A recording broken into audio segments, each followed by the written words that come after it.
Antimicrobial resistance, often called AMR, is about superbugs that, if we get them, can make us very ill or kill us. So in this Antimicrobial Awareness Week, I ask you all to think about how you can prevent infections. Washing your hands is a great start. How you ask doctors for prescriptions.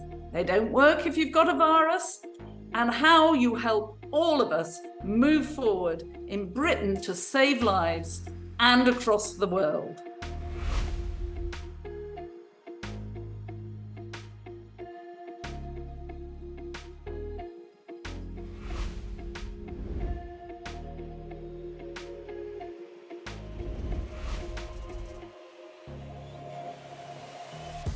Hello, everyone.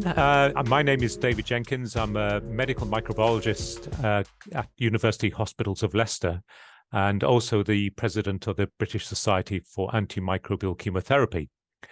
And it's my great pleasure today to introduce you to three fantastic colleagues of mine, Dame Sally Davis, previous Chief Medical Officer at the Department of Health and the current United Kingdom envoy on antimicrobial resistance, and we'll talk a bit more about what AMR means. Rachel Freeman from IQVIA, an epidemiologist, and Tom Ashfield, who is both a GP and a member of a pharmaceutical company. But I will let them introduce themselves in more detail, first of all. To Dame Sally. Thank you very much. So picking up on how I worked on superbugs and antimicrobial resistance as Chief Medical Officer, the government made me their special envoy. And I do our work with people overseas, whether it's the World Health Organization, the Food and Agriculture Organization, the World Organization for Animal Health. And only this week, because of Antimicrobial Awareness Week, I've been with the EU and the US discussing policy and action to mitigate AMR. Thank you very much, Sally. And now, Rachel, you can introduce yourself. Thanks, David. So I'm Rachel Freeman. I am an infectious disease epidemiologist by background. I've spent 15 years working in AMR within the NHS, academia, public health. More recently, on the industry side, I joined IQVIA just over 3 years ago, and I am now leading on our AMR programme of activities within the UK and Ireland. And finally, Tom. Many thanks, David, and thanks for the invite to this great meeting. My name's Tom Ashfield. I work as a senior medical advisor for Pfizer on antimicrobial resistance and stewardship. I'm also an elected member to BSAC Council. My background, I started as a pharmacist many years ago and then worked as a hospital doctor for around 8 years and became a GP latterly before I started working for Pfizer within this role in 2019. Thank you. Okay, thanks very much. So we've mentioned antimicrobial resistance several times already, and it's probably worthwhile just summarizing what we mean by that, because it's not something which is everyday. It's a topic for everyday conversation. Today we're going to be talking about antimicrobials. I'll talk a lot about antibacterials or antibiotics, which are different words for the same thing. These are antibacterials are drugs that are used for the treatment of bacterial infections, but we mustn't forget about other microorganisms, viruses, fungi, and even parasites. And so there are drugs that are antiviruses, antiviral treatments. And we know, for example, very successful antiviral treatments for HIV infection and hepatitis C. Also antifungals, which are drugs used for the treatment of a range of fungal infections such as Candida, or commonly known as thrush, or more serious infections, for example, Aspergillus lung infection. So these are infections that are particularly challenging in patients with immune problems such as cancer patients or transplant patients. And then not so commonly used in this country, but worldwide, very important, a class of drugs known as antiparasitic agents. And a great example here of a very important drug, a class of drugs, are drugs used for the treatment of malaria. So it is a bit of a mouthful. Antimicrobials is the umbrella term. We'll focus more on antibacterials or antibiotics today, because that is where a lot of the emphasis is, certainly in this country. But just to bear in mind that antifungals and antiviruses and antiparasitic agents share similar problems of resistance as well. And so just to point this out, so antimicrobial resistance is basically the ability of bacteria causing infections to fight the effectiveness of antibiotics. Antibiotics discovered by the first antibiotic discovered by Alexander Fleming in the 1920s, penicillin, and introduced in the 1940s, and it created it was major breakthrough. Antibiotics are arguably the most important development in medical care in the 20th century, and led to significant increases in average life expectancy around the world. And virtually everybody in this country and many other countries have had antibiotics at least once in their life. And in some regards, we don't know how lucky we are, because many of these infections we might have been treated for could have been fatal, but for antibiotics curing us. And so the value of antibiotics is very, very difficult to overstate the value of antibiotics. The problem is, of course, is antibiotic resistance. And the issue here is that the more we use antibiotics, the more bacteria become resistant to them. The antibiotics stop working and infections become untreatable. So that's really what we're concerned about today. And it's a subject of Antibiotic Resistance Awareness Week. So let me go over to Dame Sally first of all, because you've got you took over as Chief Medical Officer in 2010, I think it was, and you realized very, very quickly that antimicrobial resistance was a very challenging and important problem to address. Thank you so much for inviting me to this. So yes, my first annual report in 2013 as Chief Medical Officer was about infection. And what I realized was that in Britain, superbugs were on the rise. More people were getting ill, and in general, it doubled the time that people spent in hospital. People were dying of drug-resistant infections, and actually, the pipeline of new drugs, new antibiotics, is rather empty. So we have a problem. So what causes this? Well, in this country, it is driven by misuse of antibiotics and overuse. So antibiotics work for bacterial infections if you get the right antibiotic for that infection, and that infection is not resistant. But most infections that people have in the community are viral infections, and they have no impact. And if you take antibiotics, that drives resistance. So we have to use antibiotics when they're really needed and the appropriate antibiotics. Round the world as well, antibiotics are used in our food chain. They are important to our food security. But actually, still more than 30% of countries use antibiotics for growth promotion, and many more countries use antibiotics because it's cheaper than making where the animals, intensive farming is, really clean to prevent infections. So there's overuse in the animal sector. So we really need to make sure there is appropriate use. The third bit I would just mention is internationally, more people in poor countries die of lack of access to antibiotics than of AMR at this point, though this is going to invert as an issue.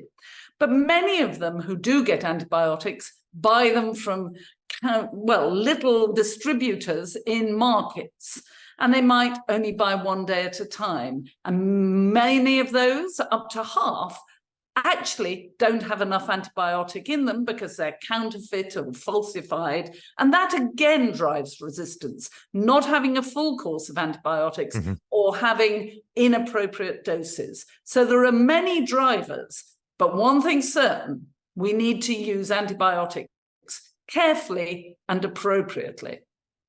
No, I think that's a really good summary of the issues involved. So we talked a bit about deaths from antibiotics. There was a very interesting publication fairly recently looking at deaths from antimicrobial resistance over in 2019. And I think up to 5 million people died as in association with antimicrobial resistance, 1.3 million people dying as directly attributable to antimicrobial resistance. And back in 2015, when David Cameron was Prime Minister, he commissioned Lord Jim O'Neill to look at the problems of antimicrobial resistance. And he came up with a figure of maybe 10 million people dying from resistance every year by 2050. Does that figure now seem rather conservative now compared to then? I think it is conservative, but of course, Jim's team only looked at 7 bug drug combinations, whereas the new data from 2019 looked at nearly 90 drug bug combinations. I'm pleased to tell you that from the Department of Health, we have funded updating of the big data because we were, I think, across the world shocked that more people die every year of AMR, superbugs, than die of each of HIV, malaria, and TB. And as you've explained, it's the 3rd most important underlying cause of death after stroke and heart disease. But how fantastic that I, as CMO, persuaded David Cameron, when Prime Minister, to commission an economic review. And now we have David Cameron back as Foreign Secretary, still interested in helping us fight AMR across the world. Excellent. Now, if I turn to Tom now, in your role as a primary care physician, what do you see as the challenges of antimicrobial resistance? Thanks, David. And I think really important, coming away from what Dame Sally has said, that we must appreciate, whichever sector we are in, that this is a global problem. So whether I'm working in the UK in primary care, it's a global problem, and each antimicrobial prescription must be underlined by appropriate decision making. So we use the word stewardship, and people may hear of this term, antimicrobial stewardship. And within this, that stewardship decision of what's actually given comes at the end of many, many other pieces of information that we need to know, not least surveillance, understanding of how patients treat antibiotics, the duration of their treatment, and the outcomes of their treatment. So how have I interacted with this? It certainly changed my view through having specialist understanding working in industry and through all of my work. But ultimately, I entered primary care because of an interest in this. I started with an audit around my own practice, actually. And around that time, it was 2018. So we're 2 years before the pandemic. And I started working online. And it was really essential for me to understand what my boundaries were in how I acted online, in how I translated my practice to an online space. And that's one of the key things to understand, that the primary care is delivered in a wholly different format to 10, even 5 years ago. So it's extremely important that we allow patients and empower them to understand infection, understand illness, and understand what they need within that. And then the word that I will always use is appropriateness. So is it appropriate for me to be seeing the patient in that space for this problem, for any issue? Is it appropriate for me to give a solution here with the information I have? And that's stewarding. So I think, and that applies through all of medical decision making. In that, I will come to a positive, that in the making decisions around infection and stewarding your behavior has a hugely beneficial impact on the rest of your practice for everything, because it really does highlight that you need to have a high fidelity approach in how you approach your patient and equity. So yes, hope that answered the question. No, thank you. Now, I think it's worthwhile explaining a bit more about the spread of antimicrobial resistance, because it's not something that many people really understand out in the public. So antimicrobial resistance is driven by DNA in bacteria, by genes that code for the resistance ability. And those genes can move between bacteria. So bacteria can pick up resistance from other bacteria. So resistance can move around from bacteria to bacteria. And then at another level, we've got resistant bacteria moving around from person to person, and that can occur locally, but it can also occur internationally as well. So people can pick up resistance in one country, travel and spread resistance when they get to another country. And that leads to a very fascinating, from an academic perspective, but also a very worrying feature of antimicrobial resistance, which is this global spread of resistance. And I want to bring in Rachel here as an epidemiologist to talk a bit more about that and to give us an account of that, please. Sure, thank you, David. Yes, I think as many of us have experienced on this call, the need to rethink how we understand the spread of resistance is very much now related to the fact that there are these resistance genes that can hop, skip and jump to different types of bacteria. So, you know, the good old same place, same drug, same bug, very, very different type of epidemiology is now needed to understand and really consider how these bugs are transmitting between people and animals, environment, and in all those different directions. It is extremely complex, extremely complicated. And to help us understand this, you know, in a local, national and global level, we need better, enhanced, comprehensive surveillance, because this is where we start getting an understanding of the interactions between the different parts of the puzzle here, the human, the animal, the environment, the plant. You know, there's a complex, you know, we call it One Health approach to addressing antimicrobial resistance. But we need good quality data in all of those sectors across all these disciplines to really understand where resistance is coming from, where's the greatest burden, therefore, where do we implement the most effective interventions? And as you've said, you know, there is the spread between countries, but of course there's the spread within hospitals. They look very different. Understanding the carriage of resistance, not something that is typically done, because we tend to see people with infection, and that's when we first identify a problem. We need to start thinking about how do we capture data and how do we understand the transmission dynamics before it becomes an infection, so we can implement these interventions to prevent it going from person to person, carriage to infection, infection to some of the, you know, the worst outcomes that we'll unfortunately see if we don't have effective antibiotics to treat these infections. So Rachel, when you talk about surveillance, what does that actually mean in practice? Oh, okay.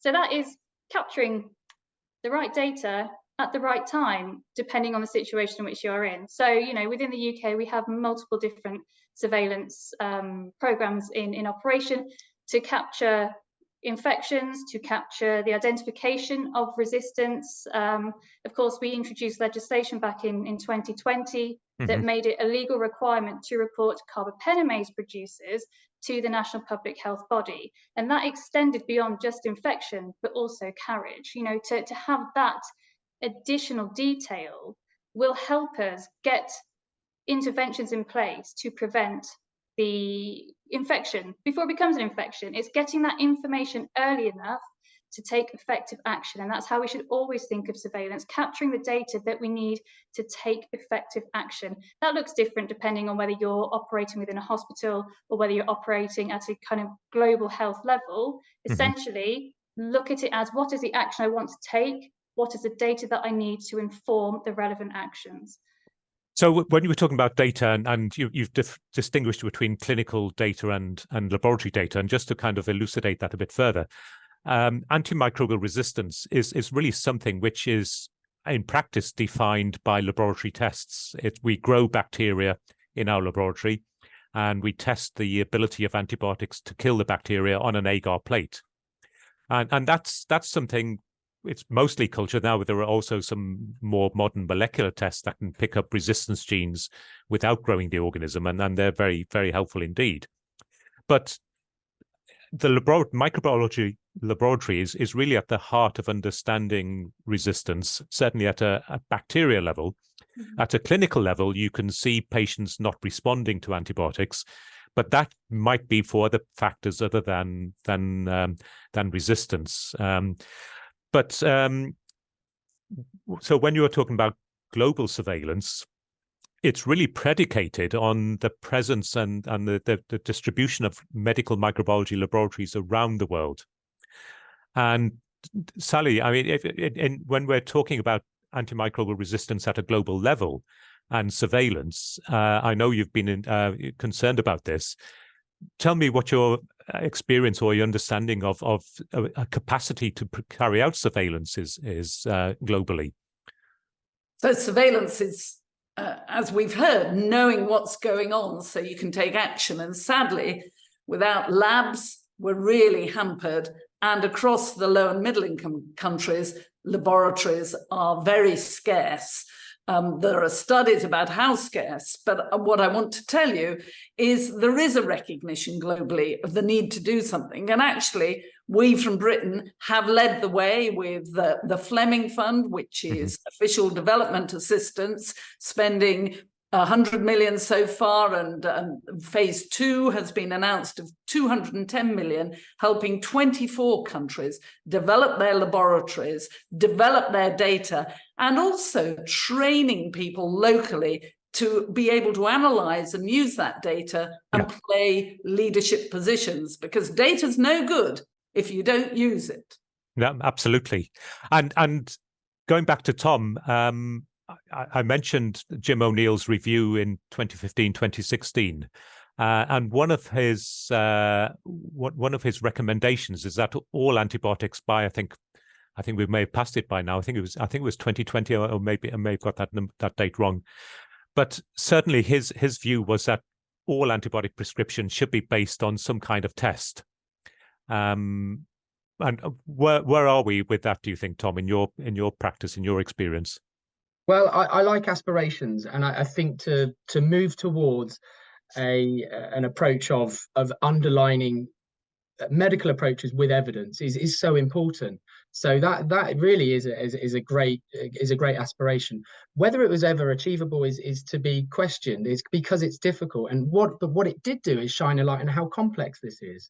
Because the appropriate test or diagnostic or test or whatever we may call it may change. It may change over time. We need to know what the target product profile is appropriately for the nation, for the region, for the trust, for the patient, for the environment they're in. So what it has done certainly has shone a light on what's needed. And there's been great advances. I mean, I'm not a diagnostics expert, but I know my peers in this space are working, just so vehemently to get to some action around this, and that really did set a mandate in this approach. What I think is most appropriate for this is to think about, is the antimicrobial prescription or the use of them appropriate with a diagnostic or not? Because sometimes we need to think that there are a lot of decisions that can be made clinically and with sense. So you don't always need to approach it with a diagnostic to rule in or rule out a disease if it's clinically inappropriate anyway. So we need to also think about the clinical acumen of our professionals and understanding to make the right decisions anyway. So the word appropriateness can never be overstated.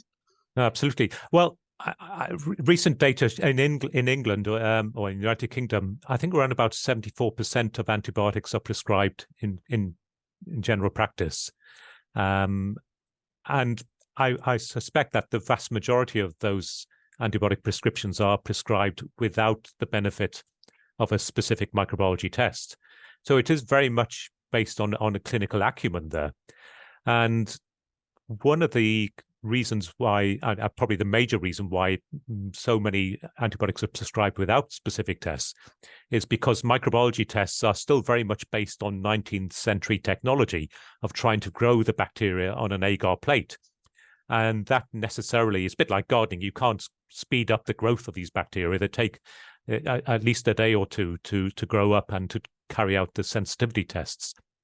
And just to bring over another point, not all antibiotics can be used for the treatment of all infections. You have to match the bacteria with the antibiotic, and so it is a tricky problem, but one that is dealt with at least at a practical level in primary care and also in hospital level practice as well. Most hospital antibiotic prescriptions, at least initially, are prescribed without knowing exactly what's going on.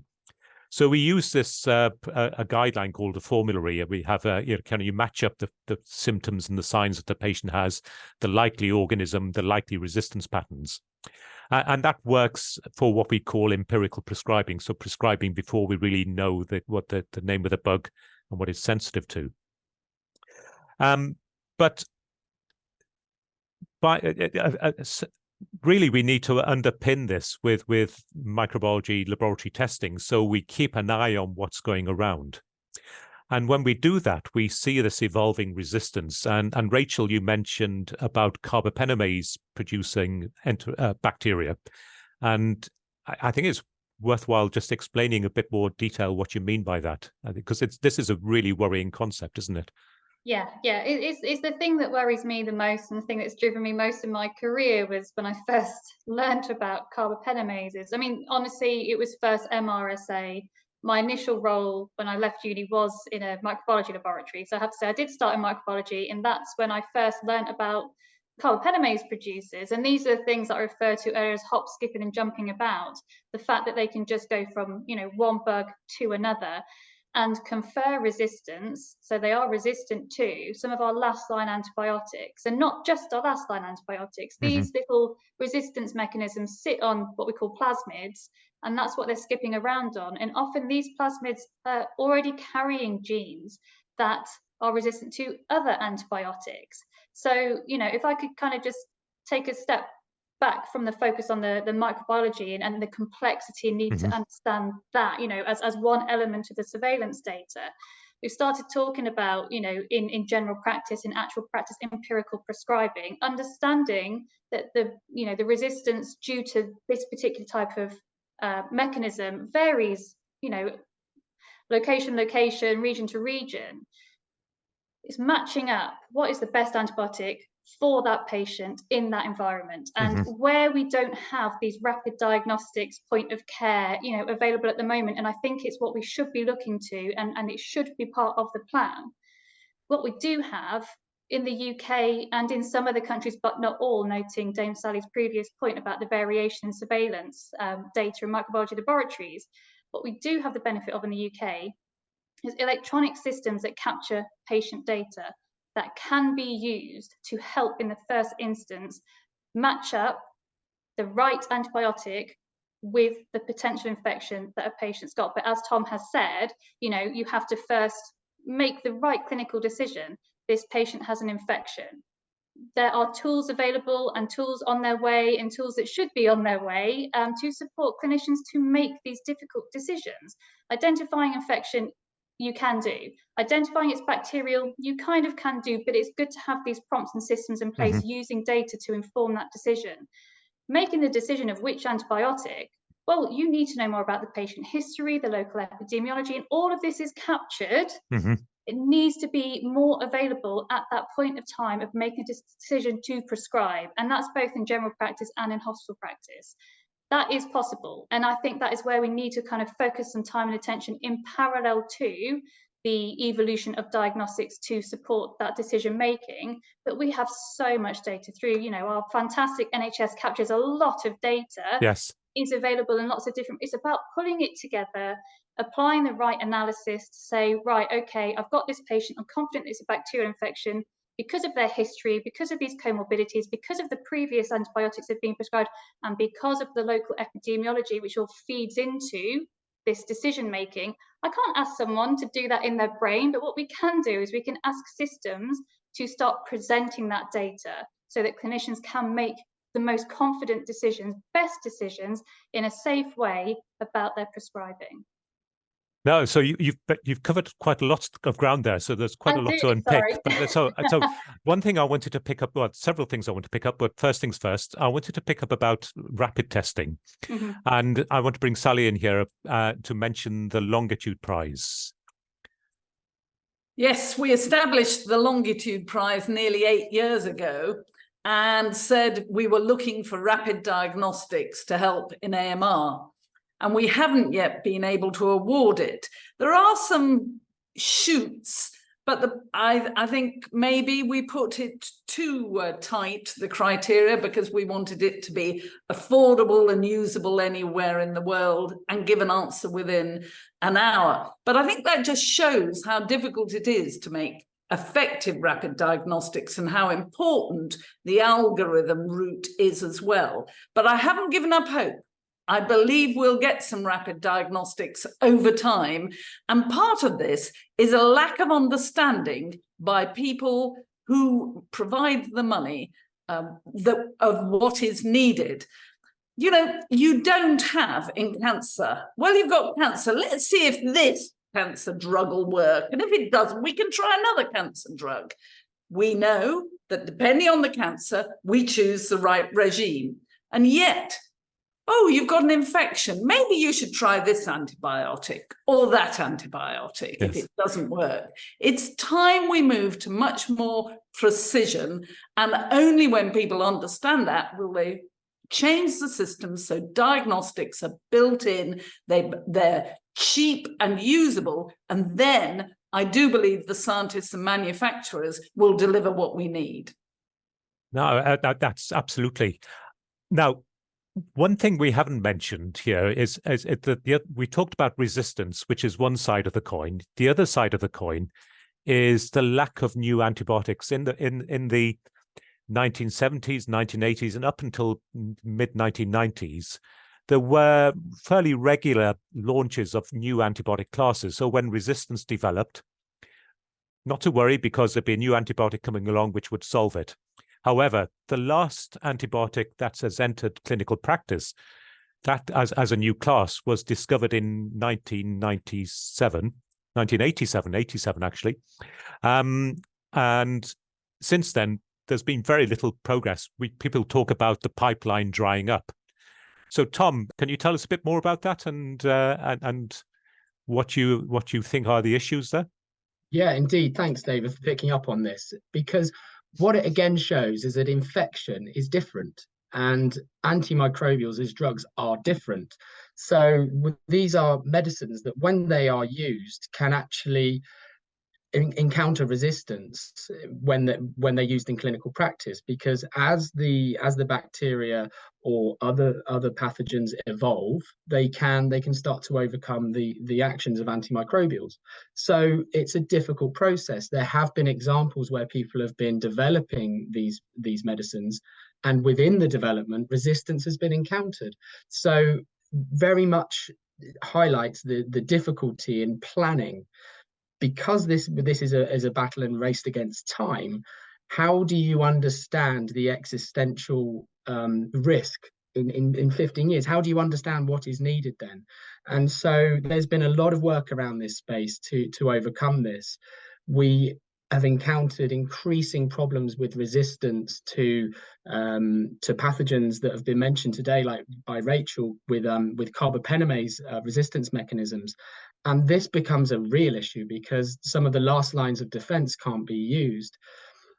So we have a number of problems within this space, but we also have hope because there is reinvigoration. There is understanding that these are difficult approaches. It is difficult to develop new antimicrobials because of the very nature of them. And one of those things is to give a push incentive to come into this industry to say, well, come on, this is really important. And there are a number of those mechanisms. And then a pull incentive to pull people towards doing this. Because as we understand the societal value of infection management, we can start to see the societal value or public health and global health value of all solutions. And antimicrobial medicines, antibiotics as part of that being one of those. Yeah, so it's been a major issue, but we do have hope.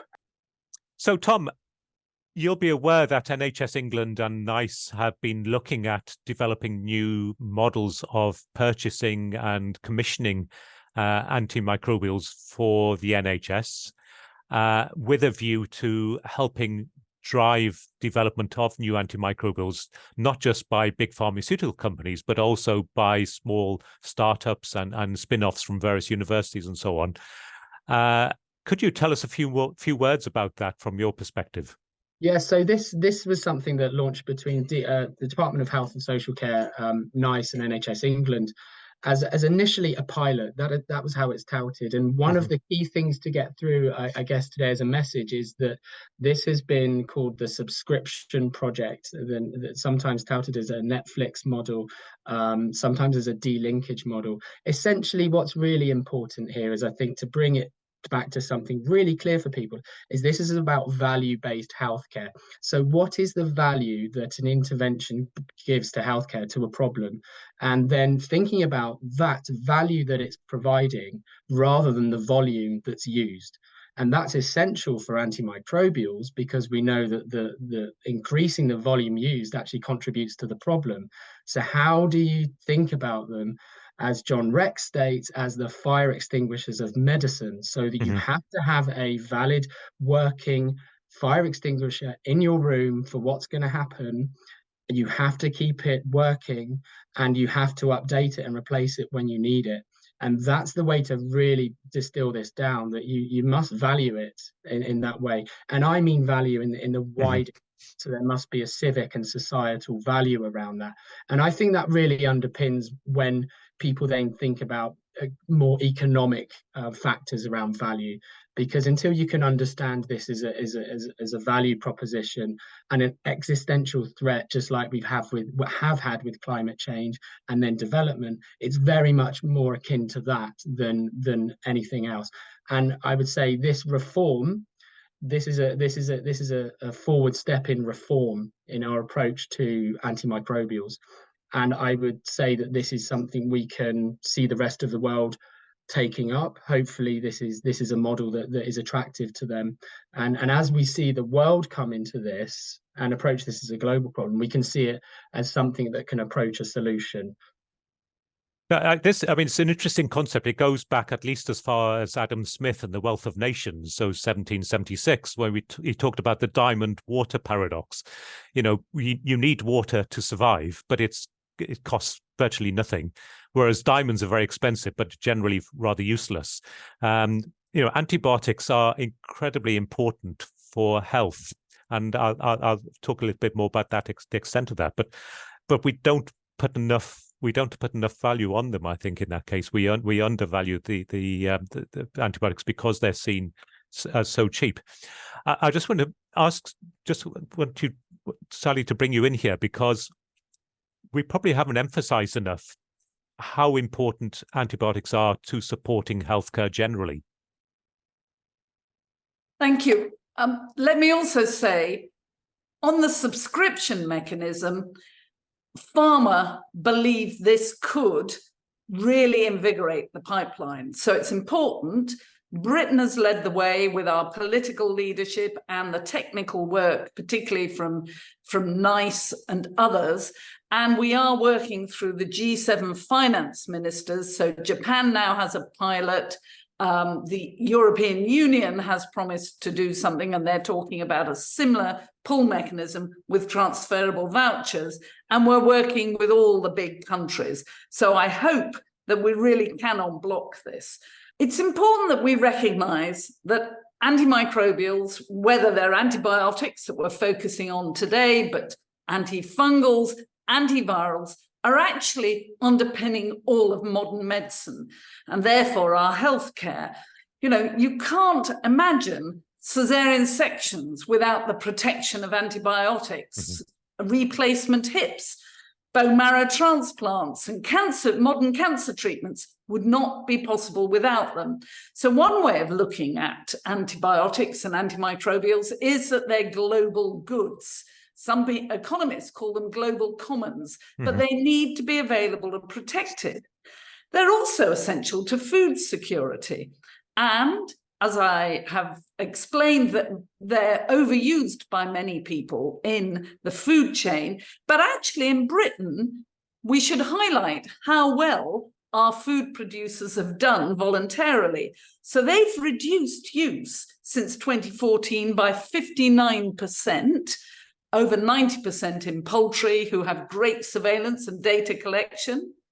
And actually, they've reduced even by 9% since 2021. So even in COVID times, they went on reducing.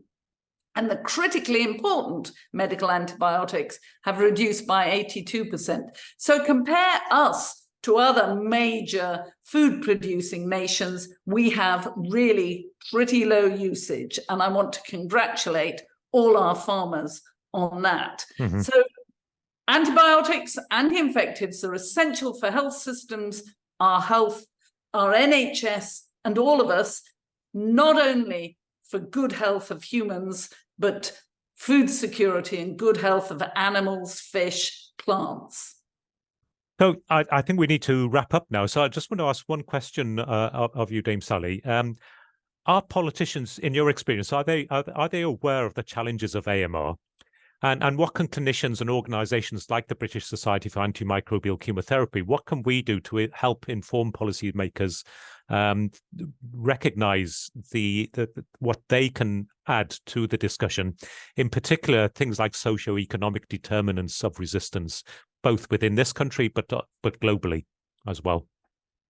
Politicians generally arrive in Whitehall not knowing what AMR is, but thanks to the APPG, which BSAC supports, and other mechanisms, we are slowly educating them. And when they come as ministers to health, to environment and food, and actually finance in the Treasury, we do our very best to educate them and support them so they can help move the situation forward, not only to appropriate use in Britain, but actually supporting globally so that we reduce AMR across the globe and make appropriate antibiotics available where they're needed. And I do want to thank those politicians who've really worked hard on this, and they're on both sides of the chamber. This sort of work is saving lives and will go on to save millions of lives. So please join us in doing what you can on AMR now and in the future. Well, thank you very much, everyone. And particularly, Sally, I'd really like to thank you sincerely for the advocacy on AMR that you've been carrying out for 10 more years now, many years. But also thank you to Rachel and Tom for joining as well today, for contributing to, I think, was a fascinating and informative discussion. So if you would like to join the conversation online, then follow Chamber on X at Chamber Voice, and use the hashtags #antibiotic guardian, all one word, and #keep antibiotics working, again, all one word. And thank you very much. And that's, I think, hopefully been a very useful discussion to the viewers. And it's been my pleasure, David Jenkins from British Society for Antimicrobial Chemotherapy, to help run this and share it. Thank you very much for joining.